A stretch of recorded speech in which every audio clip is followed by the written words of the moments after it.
তাৰ 12 বছৰ গেলা মোৰ নমস্কাৰ সঁচাকৈ আমি দুজনে মঞ্চত এনেকৈ 8 বছৰৰ পিছত একেলগে পাৰফৰ্ম কৰিবলৈ লৈছোঁ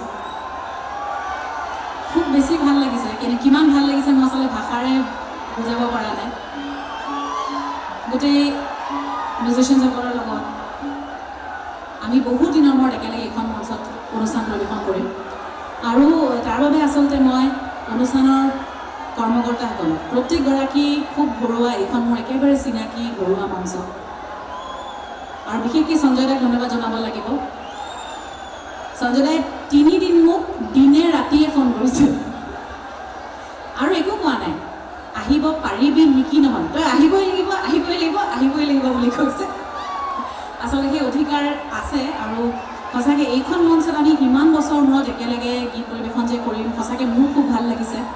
চিনাকি ৰাইজ আৰু ইমান ৰাইজ গোট খাইছে এইখন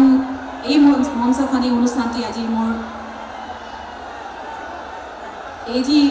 স্মৃতি হ'ব সেয়া চিৰস্থায়ী হ'ব আৰু আগলৈ বহুত দিনলৈ এই স্মৃতিখিনিক লৈ আমি জীয়াই যাম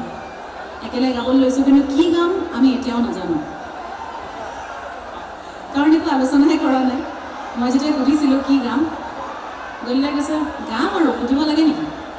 মই কি গাম জুবিলি গীতৰ নাজানো এতিয়া সেইটো কাৰণে সুধিছোঁ আমি কি গাম মোক এতিয়া কোনটো গীত গাবলৈ মাতিছে মই এতিয়াও ভালকৈ নাজানো তাই গাওঁ